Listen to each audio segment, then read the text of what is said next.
and stuff. So maybe if you, I don't know, if you weren't super familiar, maybe there would be some bits that you felt a little bit more lost in, but it's kind of hard to say, obviously. And then obviously this, well, I would say the stupid controversy or like negativity surrounding the casting of Helen as a black woman. I feel so sorry for that actress in terms of some of the like viciously disgusting and vile comments that people are making on her appearance and things. I actually think there's a clever moment in the Odyssey, the film, where Menelaus is talking to Odysseus' son, Telemachus, about kind of the reasons for the war. He sort of makes a reference to Helen being the face that launched 1,000 ships. So the reason for the war, I don't know why, like, to say that I'm not supposed to be talking about this, I'm already doing such a long ramble about it, but so the reason for the war essentially is that Helen, who is Menelaus' wife, ran away or was kidnapped, depending on your version of events, by Paris, who was a prince of Troy. So the Greeks, the different Greek city-states banded together to go and kind of, you know, take her back, rescue her, whatever. And there's this saying that Helen was this beautiful woman and the face that launched 1,000 ships.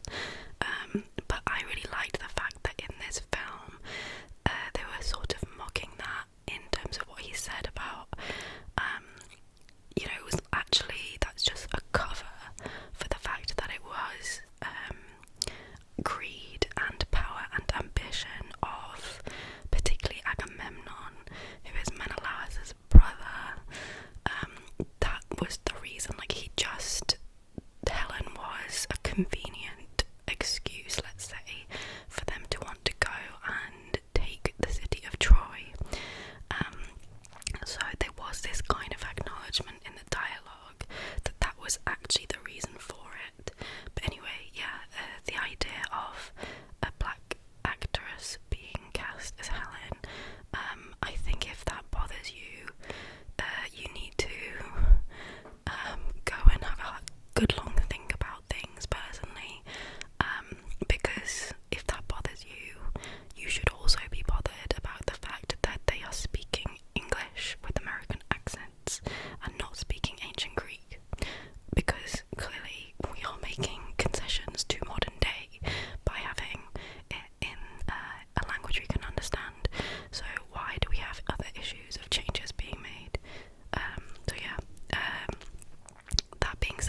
So I have tried to get some structure into this video. I have written down 5 different areas and themes that I want to talk through, and there's probably going to be about sort of 12-ish myths involved, I think. I promise they're not all going to be super long to talk about, otherwise we would be here forever. But the first section I want to talk about is the famous heroes that are my favourites. So we're going to be talking about Theseus, Achilles, and Heracles. And just a note on Heracles, that is the Greek pronunciation for Hercules. For some reason he is the hero, where we all typically use the Latinized version of the name. So when the Romans appropriated essentially all of these kind of Greek mythology stables, Heracles became Hercules, but it's the same guy. And then number 2 is transformational myths, which is where we're going to be talking through Ovid. And yeah, these are all myths that involve some kind of transfiguration, transformation, but they also often give us like etymology basis for some of the words that we know, which is interesting. And in that section, we're going to talk about Echo and Narcissus. We're going to talk about Daphne, and finally, sort of maybe more Babylonian, but I'm putting it in here anyway, is the story of Pyramus and Thisbe. The third section is going to be a very quick talk about the gods. So the pantheon of, I think there's something like 12 main gods, although there are loads of extra different ones that cover other areas, but I'm going to talk particularly about a story involving a love triangle among the gods. And then number 4, we're going to be talking about my favourite monsters. Obviously some of that will already be covered in the heroes section, but in particular I'm going to talk about Medea. And then, kind of not really monsters, but they're in this section, is the Fates or the Moirai. And then that kind of leads us into section 5, which is just some stories about the underworld that I love. I find the Greek underworld completely fascinating and so cool and creepy and atmospheric. So I'm going to be talking about that as well. In particular, some stories about the kind of topography of the underworld, and then some of the people being punished there. Anyway, that's the longest intro I think I've ever done. So let's start talking about some Greek heroes. Yeah, the first hero I want to talk about, and I think this is probably my favourite story maybe of everything, because it does cover so many different things, but it is Theseus, and particularly his quest to slay the Minotaur. So this is one of the stories in here, and I remember the first time I heard this story, I was in primary school and they showed us these little kind of videos, and it really, I think that's what ignited my love for classics and Greek mythology. I found it just completely captivating. So the story of Theseus, he is a key hero for Athens, basically one of their prime heroes, and in particular the story around the Minotaur. So Theseus, well, he actually has like a lot of other mythology surrounding his kind of trip to get to Athens, because he was raised outside of the city. As with all of these myths, there is, conflicting versions as to the origin, for example, of Theseus, and whether his father was King Aegeus or the god Poseidon. But anyway, as I said, the kind of key myth that we would really associate with Theseus, he essentially saved Athens from the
Theseus comes along and decides that he wants to be the hero and save the day, so he volunteers to go on the next tribute ship in order to slay the Minotaur. So anyway, kind of cutting a long story short, actually one thing I do need to say is obviously his father was very worried about him going. He thought he was going to go and die, be killed by the Minotaur. But anyway, they made the agreement that upon sailing home, if everything had been successful, they would sail into the harbour with white sails. But if Theseus had been killed, they would sail in with, I don't know if it's black sails or red sails, but essentially they would change the colour of the sails depending on whether he was still alive. So every day his father was going to go and watch out on the cliff top in order to find out what the outcome was. So anyway, Theseus makes it to Crete, and upon arriving he meets one of the daughters of King Minos, who is called Ariadne. And anyway, she falls in love with this dashing Athenian prince, and she promises to help him in order to survive this ordeal. So the deal is that she gives Theseus this roll of string so that he doesn't get lost in the maze of the labyrinth, and he will be able to find his way back out. So Theseus does eventually make it to the centre of the labyrinth where the Minotaur is, and he fights the beast and does actually kill him. And then because he has the string, he's actually able to get back out again. So yeah, he returns out of the labyrinth, and he's now a hero because he has slain this monster. So yeah, again, to kind of cut a long story short, Ariadne, he has promised Ariadne that he will take her back home and marry her. But yeah, whether or not, what version of the story you believe, that doesn't actually end up happening. So whether or not he abandons her, or whether the gods are kind of annoyed about him killing the Minotaur and they kind of cause him to forget her, but she ends up being abandoned on this island on the way home. But Theseus, so clearly, a little bit of controversy about his moral character there. I would like to believe he didn't mean to do that, but anyway, we'll never know. But the real kind of crowning tragedy as well of this story is that partly maybe because he was grieving the loss of Ariadne, or either that or because he was kind of so arrogant about his victory, he forgot to change the colour of his sails on the way home. So when his father was standing on the cliff top and they saw the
the reason that Hercules is doing these tasks, I've like launched straight into this, but basically the main mythology surrounding Heracles is the 12 tasks that he has to complete, which you know, it's almost like Odyssey-esque in the way of having these mini adventures, which I think is what makes it really compelling and interesting.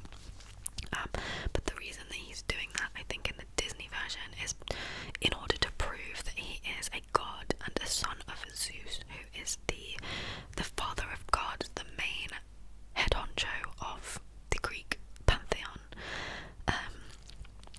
So that's one version of it. The much darker version of why he is taking these trials and tasks is that he murdered all of his children. I think he had 6 children or something, and he killed them all and slaughtered them. I don't know why. Why does anyone do anything in Greek myths? Normally because they've pissed off a god.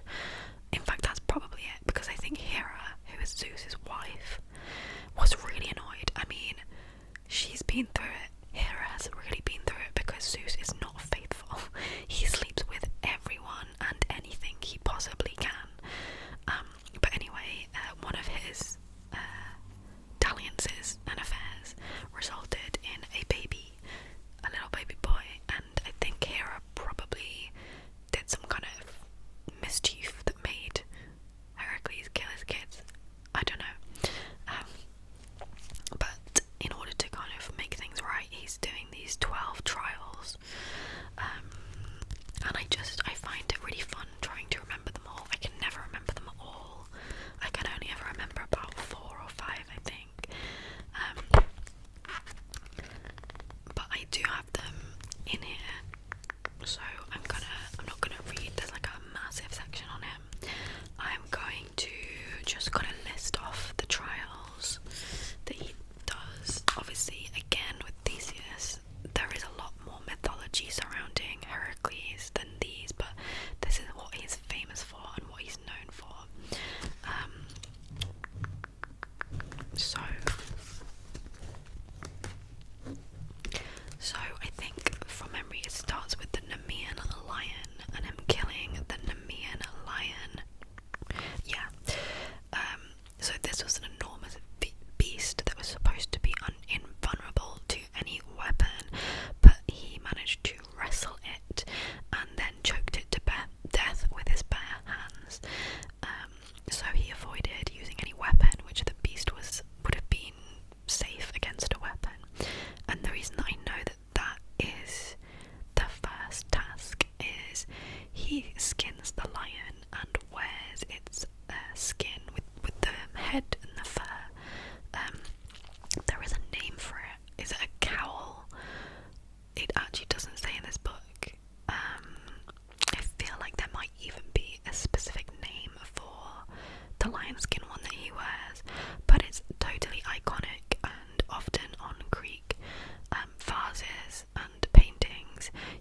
it says it's not altogether clear how he actually managed to kill them. So then I think we're on to number 6. Okay, then number 6 is another one of my favourites. It is cleaning the Aegean stables. So these were some stables that were like completely disgusting, had never been cleaned. So it was going to take him so long to clean them out, and it was going to be completely disgusting. So instead he diverted a river so that it washed through the stables. Why am I getting flashbacks of Pinky and the Brain? Which was an amazing cartoon from the 90s. I feel like they did an episode that was a bit like cleaning out the Aegean stables, but I don't know, I might be hallucinating. And now the next one, number 7.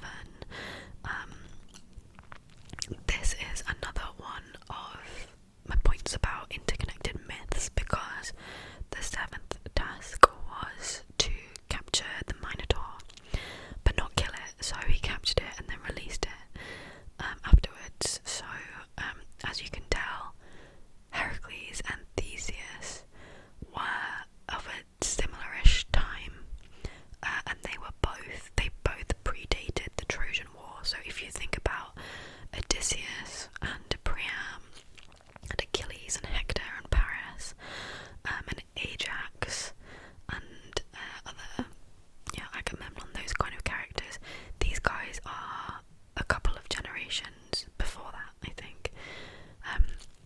So they're more OG heroes. So anyway, yeah, he had to capture the Minotaur, and then he had to capture and bring back the man-eating horses of Diomedes. So he tamed the man-eating horses by feeding Diomedes to them. And then after that, which would be, are we on to 8 or 9? I have lost count. He had to go to the Amazons, which are the famous female warriors, and he had to take the girdle of the queen of the Amazons, which kind of resulted in a lot of disaster. I think it was going quite well, and then for some reason there was some kind of offence somewhere, and they had to do battle, and a lot of people died. Okay, and then number 9, so that was 8. Number 9, he had to go to the edge of the ocean to fetch the cattle of Geryon, which was problematic because Geryon, I think, what does it say, he has 3 bodies, and he has a guard dog like Cerberus, which is a 2-headed dog. So yeah, he did eventually manage to get the cattle after killing the guard dog and the owner. And then, are we on 11? I've completely lost count.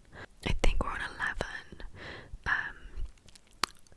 That was to go and actually capture Cerberus. So yeah, that multi-headed dog that guards the underworld, Heracles had to go and capture Cerberus.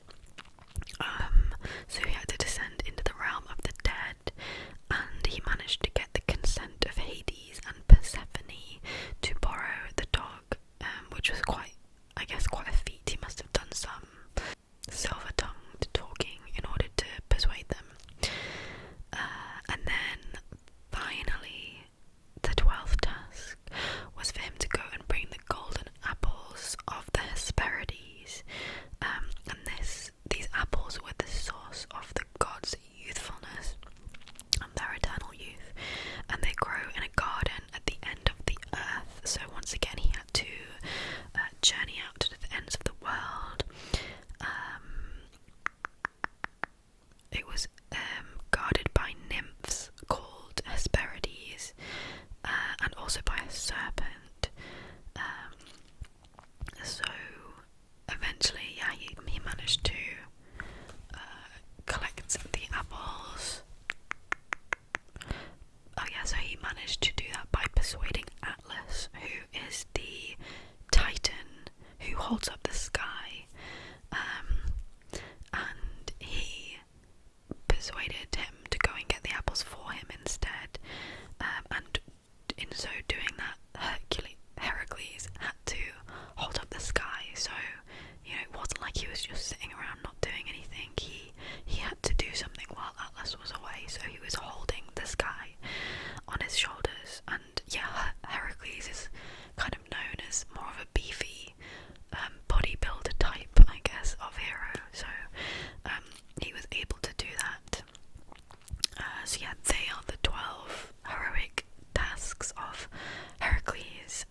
initially he wasn't of a mind to join the Greeks, but they promised him that he would be famous forever throughout history, everlasting, eternal fame. So he eventually decides to go and fight. There's a lot of stories about that kind of what happens at the Trojan War. At some point he goes on strike, and this is kind of why I like him. He has like a lot of personality, but he goes on strike. He has interesting, dubious, problematic, romantic, depends on the version that you read, relationship with Briseis,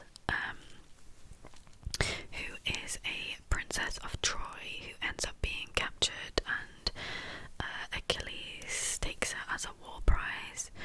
So there's that story as well. Kind of, they are obviously all related, but then also his relationship, again, whatever you want to kind of see that as, whether it was almost familial or brotherly, like friendship, or something deeper in terms of actual love, with Patroclus, who fights beside Achilles. And then the fact that, I mean, this is a little bit spoilery for the Song of Achilles, but the fact that Patroclus, whilst Achilles is on strike and not fighting, he goes out, he puts on Achilles' armour, and he goes out and he fights Hector, who is the Prince of Troy and one of the best fighters. Kind of one of the reasons why Troy was able to hold out, alongside obviously the fact that it had these massive walls. But Hector was the bastion of Troy and their prowess. Anyway, he thought he was fighting Achilles, but he was actually fighting Patroclus. He kills Patroclus, and the grief of that moment, the grief of losing his beloved Patroclus, is what starts Achilles fighting again.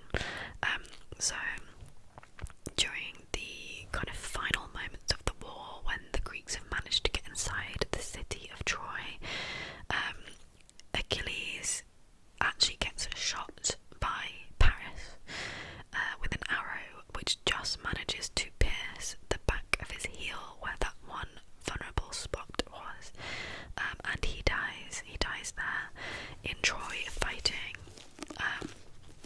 And again, I just love this idea of what will you sacrifice for eternal glory, when you could have just stayed at home and been happy, maybe had a family, whatever, just been with Patroclus, and then everyone would have lived happily ever after. But no. So yeah, I love the kind of dichotomy of Achilles' story as well, whether you see it as more of a romanticized version, or I guess in reality he is a brutal, marauding force that enslaves Briseis, and it's not a nice figure really, but you can completely romanticize his story as well. And yeah, I really, really love his tale, and I tend to lean more on the romantic version of things, actually, unsurprisingly. So they were my favourite 3 Greek heroes to talk about, and now we're going to move on to Ovid and the Metamorphoses. And this is a collection of loads, I don't know how many, tens and tens of, maybe hundreds of little stories. There are 3 that I want to talk to you about in particular, and as I mentioned, these are all transformational stories. So the first story that I want to talk to you about is Daphne, which is the most impactful story in here, I think. I might read the whole thing to you at the end of this video. I'm not going to do it now because that will probably take 10 minutes or something. I don't know how long it really is to read out, but I might do that right at the end of the video. Anyway, this is actually quite a harrowing story, and when I read it for the first time, I remember being really affected by it, and feeling so creeped out by by the story as it's written in here, but essentially Daphne is I think she's a sea nymph. She's a daughter of a river god, and I think she's supposed to be, quite beautiful, but she's quite resistant to being with men or marrying or anything like that. So she, I don't remember exactly how, but she encounters the god Apollo, who I think he's upset Eros, who is Cupid, basically. Again, I think Cupid is the Latinized Roman version, and Eros is the Greek name for that god, the baby in the diaper holding the arrows from kind of popular versions of it. Anyway, Eros shoots Apollo with an arrow of love to kind of make him infatuated with Daphne, and then he shoots the opposite kind of arrow, essentially, of kind of fear and distrust and dislike and hate to Daphne. Shoots her. I don't think he would have necessarily needed to, because I'm pretty sure she was already against any kind of interaction with men, but Daphne is obviously terrified. Apollo is in love with her, and Apollo kind of chases her in the hopes of capturing her and doing bad things. And yeah, as it's related in this story, in fact, I think this is the cover image of Apollo behind and Daphne in front. He manages to finally catch up with her, but she kind of has managed to reach the river where her father is. I think it's been a while since I read this, but she begs her father to help her, and he sort of says, well, I can't really do anything that much, but I could transfigure you, change you into something else. And so she ends up turning into a tree, kind of leaf by leaf. So on the cover here we have her turning at the top of her hands. You can see that they're becoming tree branches and leaves, just as Apollo catches up to her. So she becomes a tree, basically, in order to escape basically being assaulted by the god Apollo. But yeah, the way that it's written, I just remember being so moved by it, and it's really harrowing.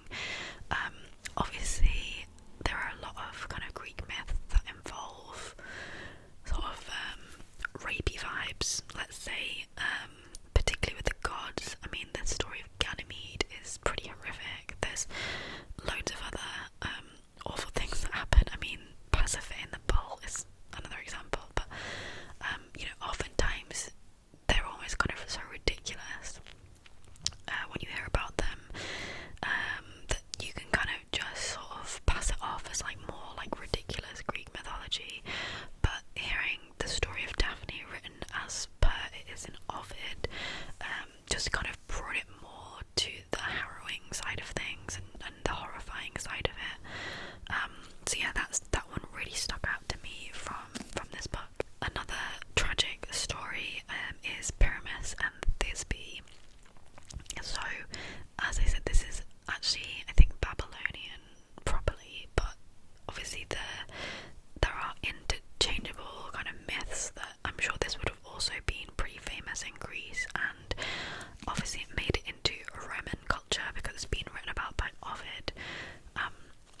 But Pyramus and Thisbe are essentially the OG Romeo and Juliet, and in fact there is another Shakespearean connection here, because in A Midsummer Night's Dream, part of the sub-story of that play is there are some actors who are acting out a story which is in fact Pyramus and Thisbe, but in Shakespeare, in A Midsummer Night's Dream, that is absolutely hilarious, that aspect of it.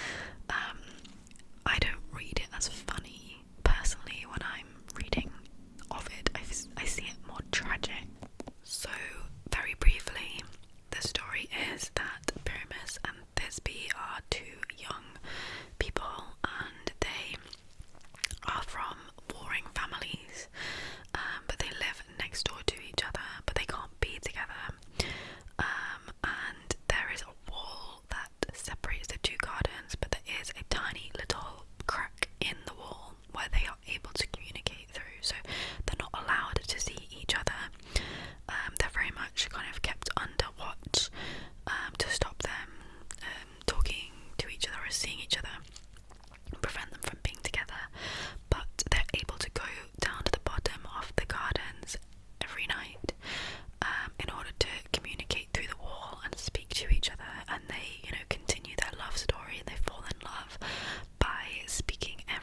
next to the fountain, and the reason this is important is how this relates to transfiguration for the story. But anyway, the fateful night arrives where they both escape. So Thisbe gets to the fountain first, and she is waiting for Pyramus to arrive. But when she's waiting, she sees that there is this lion, this savage, wild animal, and she's obviously very scared.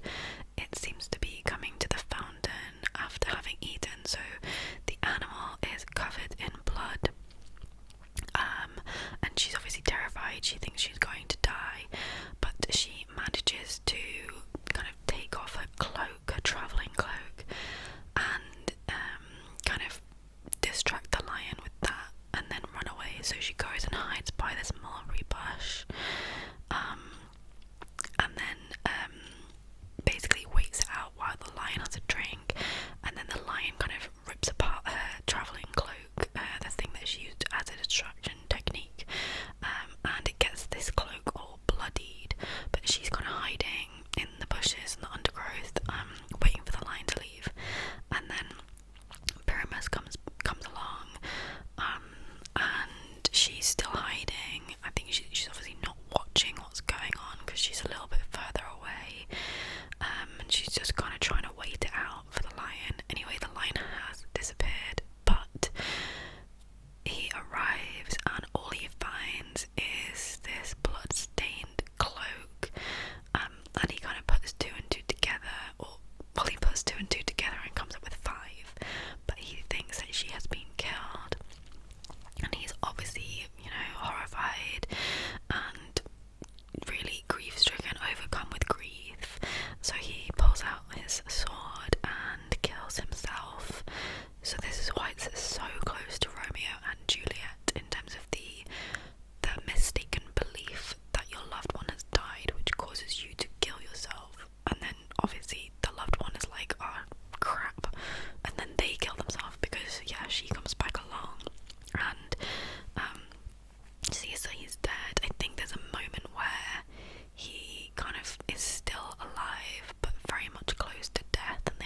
she would kind of chatter away and cause distractions, and then I think Hera realised what was happening and she cursed the nymph, and the best punishment she could think of for this very chattery, talkative nymph was that she couldn't ever speak. All she could ever do from that point onwards was repeat the last few words of what someone else had said, hence, an echo coming back. So that was Echo's story.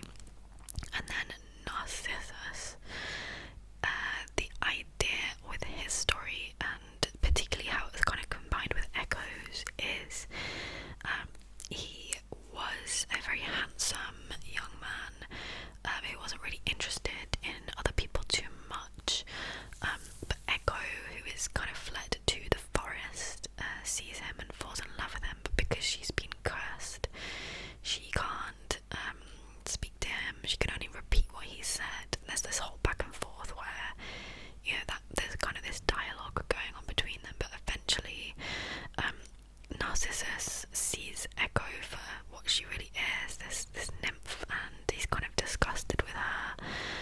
He kind of curses her and she flees, and then she gets revenge through another god. I can't remember exactly, but anyway, Narcissus ends up being cursed himself, and what happens is he looks into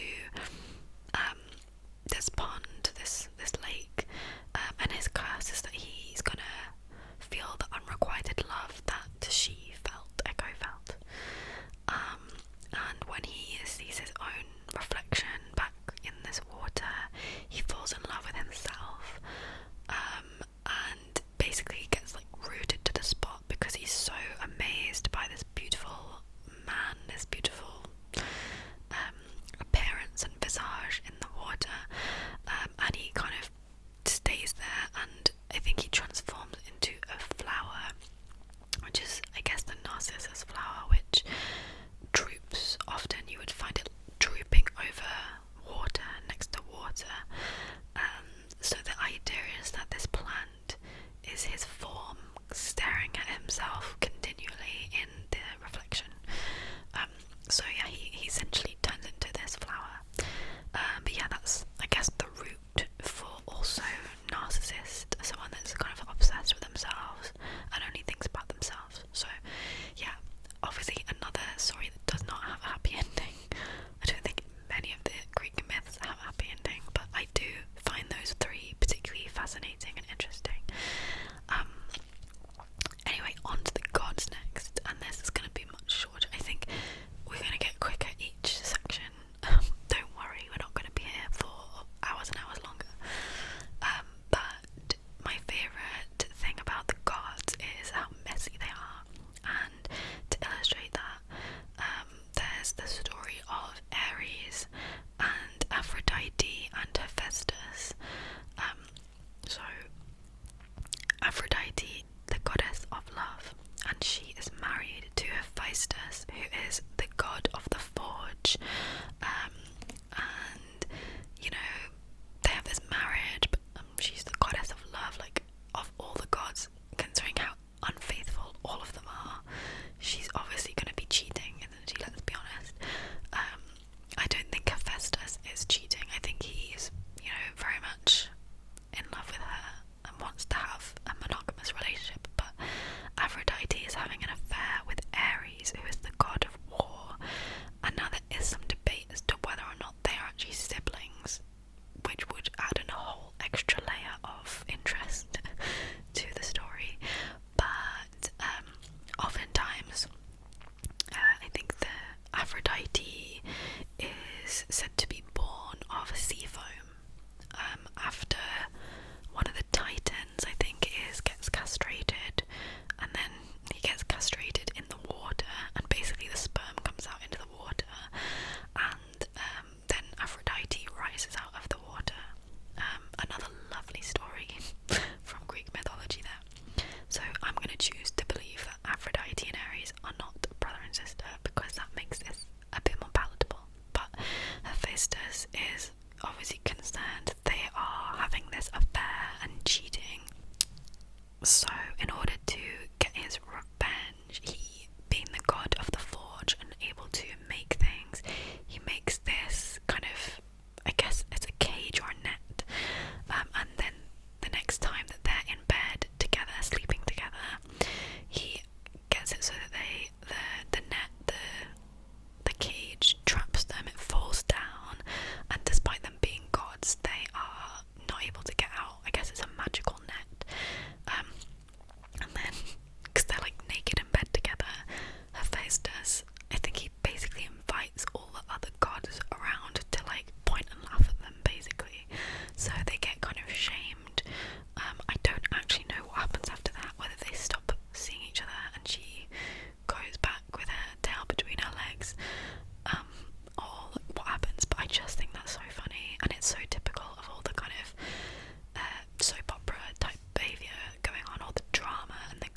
myths and I guess mythical creatures.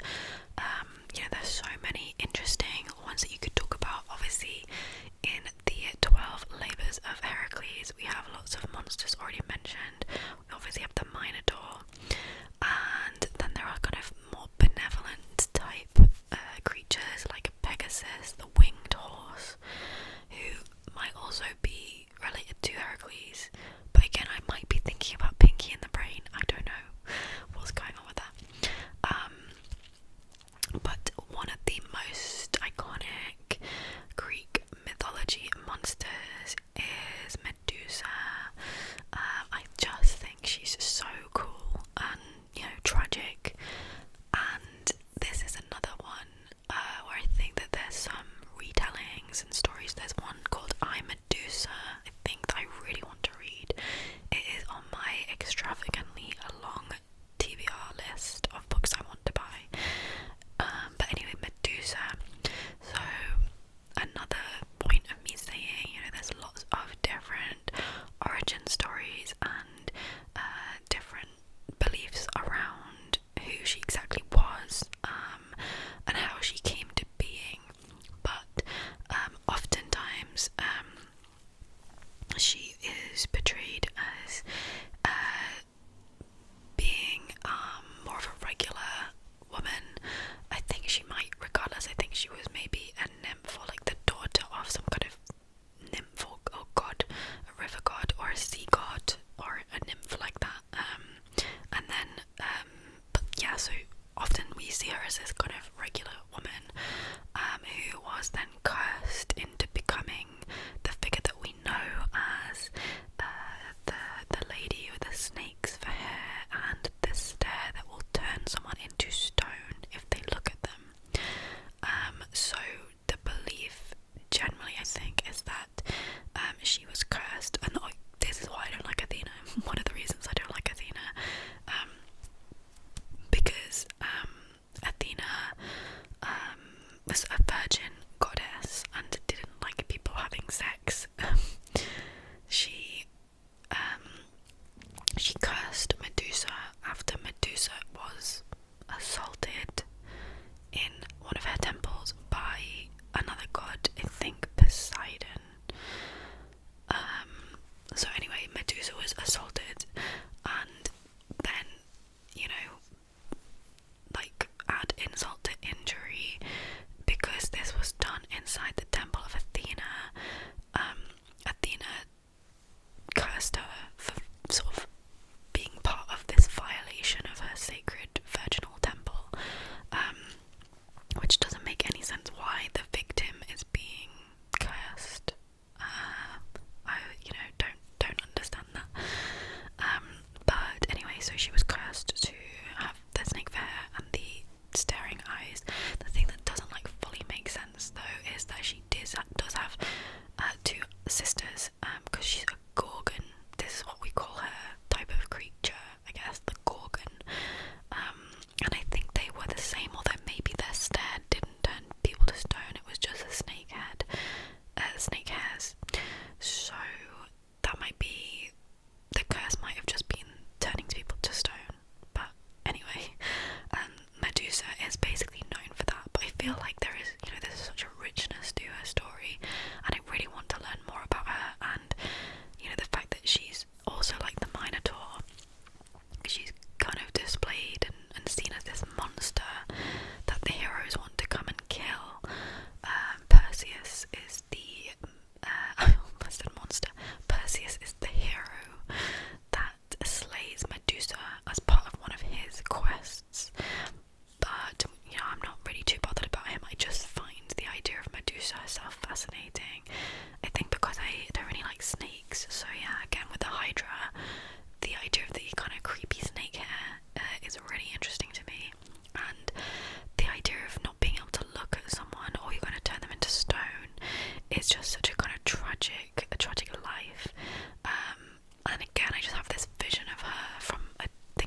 they will be referred to all the time because they were very central to, I mean, everything obviously that happens.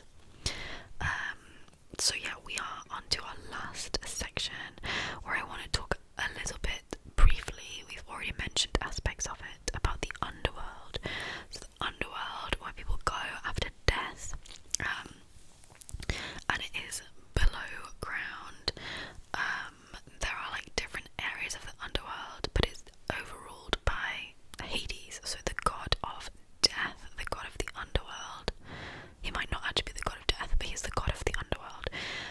So he in fact has his own story, of course, which is very popular, another really popular story about Persephone. This is also another rapey kind of story where he basically abducts the daughter of Demeter, and you know, I don't know why, I guess he like falls in love with her or whatever, and instead of just talking to her like a regular person and trying to kind of woo her, he abducts her, takes her to the underworld. But then Demeter, who is a powerful goddess of the harvest and kind of fertility in terms of nature, she protested obviously the fact that her daughter has been carried off and abducted, so she stopped letting the plants grow and everyone started starving. And in order to like appease her and stop everyone from dying, the kind of concession was made that for half the year Persephone will spend in the underworld with Hades, and the rest of the year, the rest half of the year, she can go back to live with her mother above ground, which is why we get the seasons and the fact that for half the year we will have fertile soil and growing conditions for plants to thrive and produce fruit and harvest, and then, you know, the rest of the time there won't be any fruits, things will die off in the winter, and that's kind of the period of Demeter's mourning for her daughter as she spends that time in the underworld. So kind of a little interesting insight into the god of the underworld, Hades. I think he's kind of an interesting figure overall. There's often portrayed as having a bit of a rivalry with Zeus for being one of the kind of top dogs of the gods. I always feel like Zeus, Poseidon and Hades are kind of the three older alpha, they want to be the alphas basically, but Zeus is the only one that can really be the alpha. And then so there's Hades who oversees the underworld. We have other figures as central to the setup there. So we have the ferryman Charon or Sharon, I don't know how you pronounce that again,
slake those needs and desires, but obviously he's already dead. He's not going to die, so he's just there for eternity with these the whole point of tantalizing things. Like, he just can't quite get there. So that was his punishment. And then I feel like I can't talk about punishments without talking about Prometheus, but I believe Prometheus actually never ended up in the underworld. He got sent somewhere else. But Prometheus was the Titan, not a man. I think often we think of him as being a human, but he was a Titan who is like what came before the Greek gods, basically. There was a massive battle between Zeus and the Titans. I think it was Kronos as one of the main Titans. But anyway, he was the one that kind of stole fire from the gods and brought that to humanity. So the reason that we have fire, and fire was invented according to the Greeks, the ancient Greeks, was that Prometheus brought it to mankind. But because of that, Zeus was really pissed off because he didn't want humans to have the ability of fire in terms of cooking and as a necessary resource to live, because that meant that humans became less reliant on the gods for everything. It was a good thing for us to have. Zeus did not want us to have it, but Prometheus got punished, and his punishment was his liver. I think it was his liver particularly. Every day these birds come along and peck out his liver, and then he heals, and then it happens again, so he's just eternally tortured, basically. So yeah, I think that's where we're going to end this massive ramble about Greek mythology, which is obviously not the happiest ending, but it is quite fitting in terms of being messed up. All of these stories, I think that's kind of one of the common themes. I don't think there's any real Greek mythology story that isn't at least a little bit messed up. I did say I was going to read Daphne from Ovid. I think I will still do that, even though this video is going to be epically long. So if you were just here to hear all the random stories, thank you for sticking around this long. If you want to hear the version of Daphne from Ovid, then here it is. So yeah, it's gonna talk about Cupid and Venus, and Diana. So these are the Roman versions of Greeks. So I think that's all of them. Cupid is Eros, who is Aphrodite's kind of henchman. So he goes around shooting people with arrows in order to make them fall in love. And Venus is